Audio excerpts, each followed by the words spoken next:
Two guys of Minnesota sports flowing in their veins. Mackie and Judd on SKOR North and SKORNorth.com. Reckless speculation. That's right. Reckless speculation happens not once but twice a week, Tuesdays and Thursdays, with our guy, Scoop Master Darren Doogie Wolfson from Channel 5 Eyewitness News, and of course, the Scoop podcast on SKOR North. Judd and Declan with you as well. And Dukes, let's get right to it. I have a very simple question for you. And it's based off of a text I got from you on Saturday night. Did Chris Finch, for the time being, save his job as coach of the Timberwolves with the win over the Denver Nuggets on Monday night at Target Center? That was a fun game last night, Judd. I was there, brought the family, the way they moved the ball, the way they helped on defense. That was encouraging. In terms of Chris Finch's job security, Glenn Taylor is still in charge. Glenn wasn't thrilled to have to pay Tom Thibodeau until Tom landed with the Knicks. Even Ryan Saunders had to be paid off for the year that he sat out. I have zero sense that Glenn Taylor is willing to cut a big fat check to kick Chris Finch to the curb. This is not all on Chris Finch. Now, the way they played on Saturday, the way they played in Miami 8 days ago, very troubling. The fact that earlier this season, Chris Finch has alluded to effort issues. That is a bad reflection on himself, the rest of the coaching staff. All right, so there have been effort issues more than those two games in the last 8 days. But I'm just telling you, Judd, Chris Finch isn't going anywhere anytime soon. Now, if the entire season goes sideways, if they somehow miss the play-in, which even after last night's win, you look at those Western Conference standings. Now, you would think maybe somebody falls out, like maybe Utah. Like, does Utah fall off a cliff at some point? Does Utah make a transaction or two to secure its lottery chances? That would be something I'll be curious to see play out. But, like, some good team, right? I mean, we can debate whether the Wolves are good or not, but some team that's hovering around 500. I know the Wolves are a few games below 500, but some team that will end up with 38, 39, 40, 41, maybe 42 over 500 wins, 43 wins, maybe even. I don't think maybe quite that much, but some relatively decent team, maybe good is too strong, but some relatively decent team is going to finish 11th place in the Western Conference, thus miss the play-in. So if that happens, maybe we have a different conversation come April. But as I sit here with you on January 3rd, Happy New Year, by the way. I think I'm still within the threshold of being able to wish you guys Happy New Year. I think I have like a week. It's a curb episode. I know it's a curb. Yeah, I know it's a Larry David. I don't know. I know.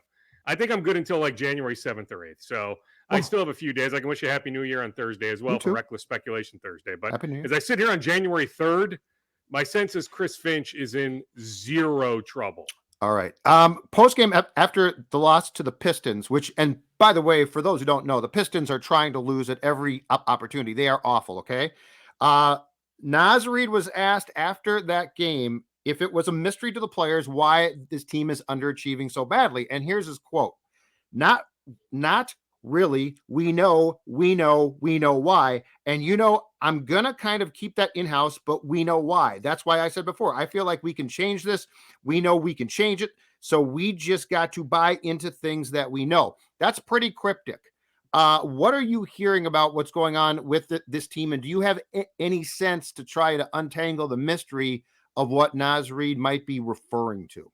Well, yeah, my sense is it goes deeper than, them being a bad rebounding team. Right. Them being a bad transition defensive team. It goes beyond on the court, although the on the court issues bleed off the court. There's definitely been some finger pointing in that locker room. I had heard that Anthony Edwards hasn't been real happy. Now, hopefully happy after last night. D'Angelo Russell, some finger pointing going in that direction. Like, Judd, is it just a coincidence? I get it's a one-game sample size, but they play really well last night. They moved the ball incredibly well, and D'Angelo Russell didn't play. Also, really, D'Angelo Russell is sick? coming off that players-only meeting. I'll just put it this way, because Rudy Gobert was battling an illness, so we get it. It's that time of the year. Illnesses are absolutely out there. But I'll just tell you, my tentacles are up on that one. All right, I'll leave it at that for right now. Maybe I can dig further. Maybe I can go deeper on Thursday on Russell. Yeah, but just something seems amiss there. Maybe that's the best way to put it. Dukes, I saw Jace Frederick asked Finch about the rotation now, and now that you're winning, like are other guys potentially, could they be in and out of the rotation?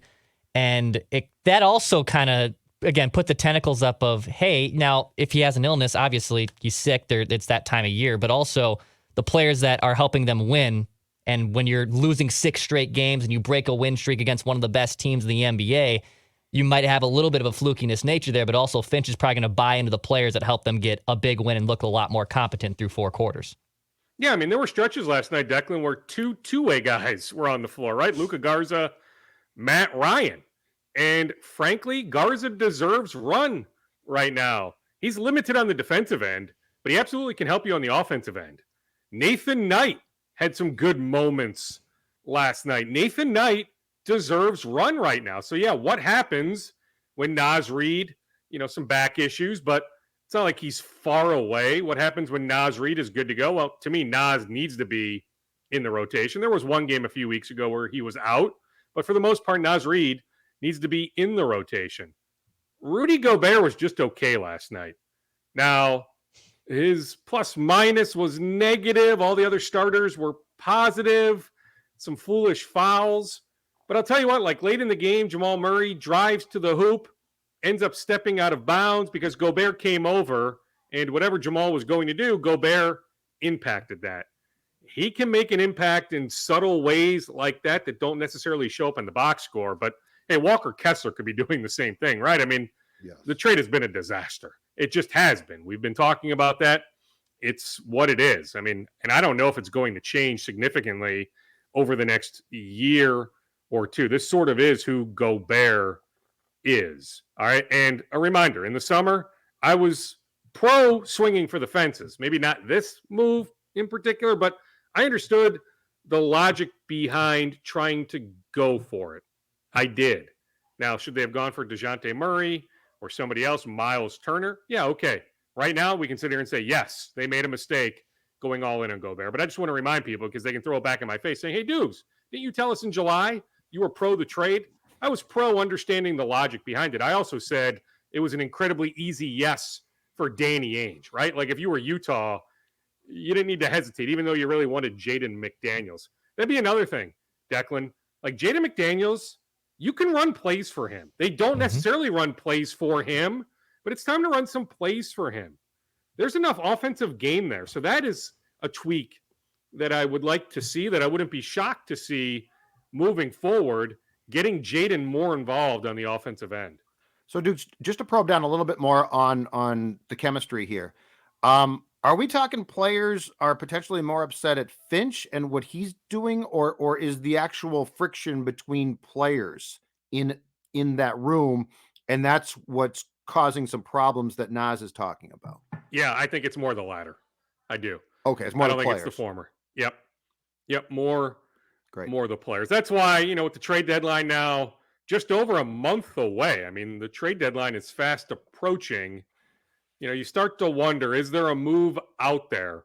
Now, you need to be careful, because while I don't see D'Angelo Russell on this roster next year, who is this team's starting point guard? Are you better off using Russell this summer in a sign and trade compared to making a move right now? Like, do I think deep down Miami has legitimate interest? The trade I brought up a couple weeks ago, swapping Kyle Lowry for D'Angelo Russell. Do I think Miami would have genuine interest in such a move? Yes, I do. If you're the Wolves, for the short term, would Kyle Lowry help more? Probably. He's also on the hook next year. It's an option, but he's got the hammer on it at nearly $30 million. He's 37 years old with an injury history. Kyle Lowry of 6-7 years ago, sign me up. Kyle Lowry right now, no thanks. I would hope that there's a better move to be made than that one. But like, if Tim Connolly wanted D'Angelo Russell here long term, he would have signed him already to a contract extension. You can read between those lines that there's just not the interest. Trust me, that camp has pushed at different points for, hey, let's get a nice contract extension done. The Wolves have not pushed back with legit interest on that front. That tells you all you need to know. But I'm just saying, we can debate one game sample size, just not enough. But we can certainly have the conversation that the way the ball moved last night in that win over the Nuggets, it hasn't moved like that in quite some time. I don't think it moves like that if Russell plays.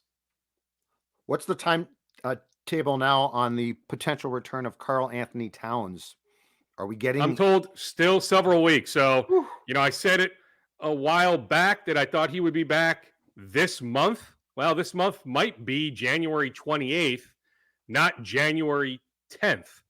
Now, injury timetables can be tricky, like Jordan McLaughlin. I'll turn that corner. So it was a grade 1 calf strain. Cat is a grade 2, but McLaughlin grade 1. He comes back a bit ago after being shut down for 7, 10, 11, 12 days, whatever the exact time frame was. It was in that vicinity. That's typical for a grade 1 calf strain. He comes back for a brief period. Now he is shut down again. Grade 1 calf strain. And it's still going to be a while on McLaughlin. So how exactly have they been treating it? Are there some question marks there? Like, these are more questions. I don't have deep insight on how exactly they're treating his calf injury, but it begs some questions. On Cat, it's still going to be a bit. And if it happens to be longer than January, that wouldn't shock me. But, like, he's not coming back next week. Like, I'm led to believe several more weeks. So I fully anticipate them not having Cat, not having McLaughlin for a bit. On Taurean Prince, he should be back soon, but that's another one with the shoulder. He was supposed to be back weeks ago. So what exactly was taking place treatment-wise? I don't know. I have my own personal questions on that, but thankfully, for the Wolves' sake, because I do think Prince can be a difference maker for them in stretches. I think they miss his presence. So you want Taurean Prince on the court. He should be back relatively soon. He is doing activities on the court, so that is encouraging. Wolves sale. Where do things stand on the eventual transition of power in the sale that I believe we got a report last week from you, perhaps, that it sounds like it's progressing, but the next payment's going to be made, I think, in March or April, not immediately. Yes, let me read verbatim what 80-year-old, or is he 81 now, Glenn Taylor texted me. Heck, young at heart. Glenn Taylor can text. Why can't my 73-year-old father-in-law text? Why can't he even embrace having an iPhone? He doesn't want an iPhone. Is this a personal flip phone? Like attack? Does he watch this and you're like going after him right now? I love my father-in-law, right? All right, okay. When you call him, right, and I get it, like there's only so many people he talks to on a daily basis. So if I have just one quick thing to tell him, like, hey, Keaton's basketball game at Park Center High School on Saturday morning is at 10:10 a.m. There is no admission fee. It would be nice just to be able to text that, right? But I need to call him. Well, then there's 20 questions that pop from that, right? And then he's got an opinion on the Wild. He's diehard Wild, right? So it ends up being a 30-minute conversation, which, hey, I'm fine with, right? I lost my father now 9 years ago, right? So I should embrace having that sort of relationship with my father-in-law. But just on the occasion that I need to kind of be moving along, it'd be nice to be able to send him a text. So anyway, Glenn Taylor texted me the other day. Which day was it? On Thursday. Exercised option. So this would be Marc Lore, Alex Rodriguez. Exercised option. Asked for closing on March 28th. Okay. I agreed. So Glenn agreed with them throwing out, hey, can we push the date to March 28th for that next 20% payment? Then the next 20% payment would be due December of this year. But that next big chunk of money due late March. I am told Mark and Alex have brought on 3 investors, including a guy by the name of Mini Scoop. I was told this, although I should have checked with this guy. I've not tried to track this guy down, but I'll throw it out there. Maybe it fits more reckless speculation Thursday, but heck, what the heck? I'll throw it out there. Tuesday. George Hicks. I don't think anybody listening knows who the heck George is anyway. Former Cargill executive. But anyway, I'm told he's one of 3 investors hopping in with Mark and Alex. So I'm led to believe with them acquiring these 3 investors that they'll find a way to come up with the money late March. Interesting stuff. So the concern that might have existed a month ago or so has now waned a lot, I take it. So it's waned. I don't know how that's much, what I'm asking. Yeah. About a lot. I mean, there's still question marks about Alex, right? There's still question marks whether they can come up with that next 20%. But yes, for the next couple months, it's full steam ahead. They're no dummies. I mean, they're well aware after what the Phoenix Suns just sold for, how much of a sweetheart deal they have buying the Wolves and Lynx. So yes, right now it's full steam ahead. But hey, after March 28th, we'll still have some questions heading into December. All right, Vikings. Offensive line appears to be a mess. O'Neal has a calf, which, as we just talked about with Cat, is not good. Bradbury might be back for the playoffs, but KOC didn't sound super optimistic about that. Schlotman is now done. Chris Reed tried to play center, but I don't think it worked well. Is there scuttlebutt about the Vikings potentially trying to go sign a center or a tackle?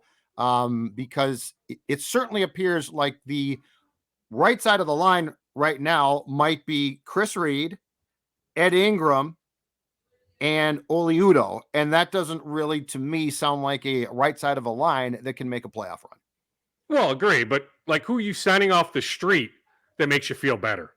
Who is currently out there? Who are you plucking from some other team's practice squad? Yep. Where you would feel good? There's nobody. Center really concerns me because Reed Reed looked like a train wreck there.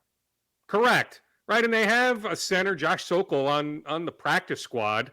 I checked this morning, no steam on him being added to the 53-man. Okay. There was a guy that was with KOC with the Rams last year, last name Ryder, who's now with the Kansas City Chiefs on their practice squad.